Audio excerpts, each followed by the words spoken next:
Afternoon, welcome back to my channel. So ఈరోజు vlog అయితే మేము 3 days కోసము శ్రీరంగం వెళ్తూ ఉన్నాను. అట్ లాస్ట్ ఆ స్వామి అయితే నన్ను పిలిపించేసుకుంటూ ఉన్నాడు. సో అక్కడ దర్శనం చేసుకుంటున్నాను, చాలా హ్యాపీగా.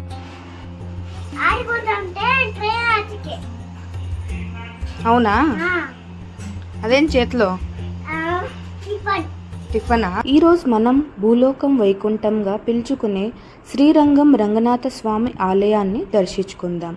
ఈ వీడియోలో శ్రీరంగం ఎక్కడుంది, మన బెంగళూరు నుంచి శ్రీరంగం ఎలా చేరుకోవాలి, శ్రీరంగంలో ఎక్కడ స్టే చేయాలి, శ్రీరంగం ఆలయం ఒక విశిష్టత ఏమిటి, శ్రీరంగంలో చూడాల్సినవి ప్రదేశాలు ఏమిటి, ఈ ట్రిప్కి కావలసిన బడ్జెట్ ఎంత, ఈ విషయాలన్నీ డీటెయిల్గా తెలుసుకుందాం రండి.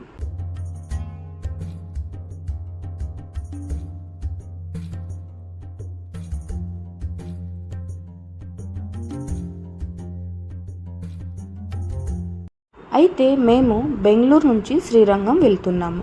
ఈ ట్రైన్ సాయంత్రం 7కి బెంగళూరు కేఎస్ఆర్ నుంచి స్టార్ట్ అవుతుంది అండ్ మార్నింగ్ 4కి తిరుచికి చేరుకుంటాము. బెంగళూరు నుంచి శ్రీరంగంకి డైరెక్ట్ ట్రైన్స్ లేవు. తిరుచి నుంచి శ్రీరంగం 13 కిలోమీటర్స్ ఉంటుంది. షేర్ ఆటో కూడా ఉంటాయి, లేదంటే స్పెషల్ ఆటో అయినా చేసుకోవచ్చు. పర్ హెడ్ కాస్ట్ 350 తీసుకుంటాడు స్పెషల్ ఆటో అయితే ఈ ట్రైన్ నంబర్ వచ్చేసి 16232. దీనికి per head ticket cost sleeper 265 rupees పడుతుంది. ఈ ట్రైన్ డీటెయిల్స్ నేను డిస్క్రిప్షన్ బాక్స్లో మెన్షన్ చేస్తాను, ఒకసారి చూసుకోండి. అయితే శ్రీరంగంలో రైల్వే స్టేషన్స్ ఉన్న కొన్ని ట్రైన్స్ మాత్రమే ఆగుతాయి. అలాగే మన బెంగళూరు నుంచి శ్రీరంగంకి వెళ్ళేకి ట్రైన్స్ డైలీ ఉంది. ఈ ట్రైన్ డీటెయిల్స్ కూడా నేను డిస్క్రిప్షన్ బాక్స్లో మెన్షన్ చేస్తాను. ప్లేస్ దొరికేసిందా? అవునా?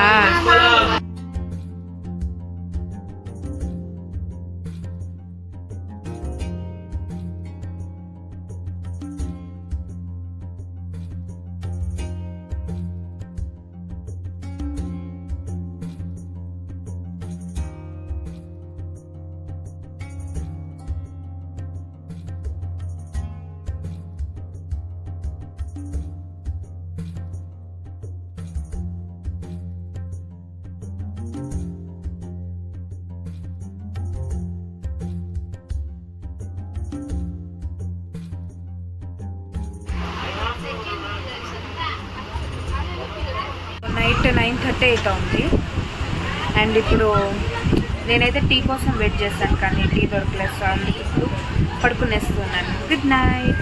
రేపు మార్నింగ్ 4 o'clock కలుసుకుందాం. నైట్.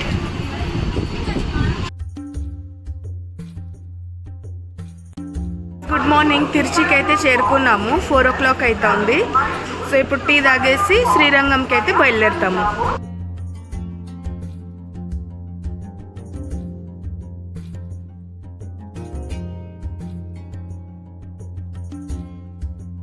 అయితే తిరుచి స్టేషన్ చాలా పెద్దగా ఉంది. స్టేషన్ నుంచి బయటికి వస్తూనే షేర్ ఆటోస్ అవైలబుల్లో ఉంటాయి. మేము స్పెషల్ ఆటో తీసుకున్నాము. 350 రూపీస్ తీసుకున్నాడు ఆటోవాడు డైరెక్ట్ శ్రీరంగం ఆలయం దగ్గర దింపుతాడు. అక్కడి నుండి లోపలికి వస్తే చాలా హోటల్స్ అండ్ సత్రమ్స్ కూడా ఉంటాయి. వీకెండ్స్లో రూమ్స్ దొరకడం కొంచెం కష్టము. అయితే మేము తీసుకొనిండే రూము ఎస్ఎన్ రెసిడెన్సీ. ఇక్కడ నాన్ ఏసీ రూమ్స్ 900 రూపీస్ పడుతుంది అండ్ ఏసీ రూమ్స్ 1300 తీసుకుంటాడు. మేమైతే 900 రూమ్ తీసుకున్నాము.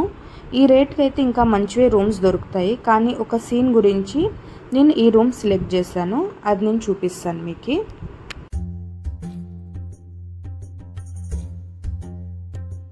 ఈ సీన్ గురించి నేను ఈ రూమ్ అయితే సెలెక్ట్ చేశాను.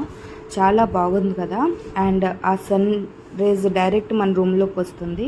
చాలా అద్భుతంగా ఉంది. ఆలయం డీటెయిల్స్ ఫుల్ ఇన్ఫర్మేషన్ నేను నెక్స్ట్ వీడియోలో ఇస్తాను. సో అంతవరకు స్టే ట్యూన్.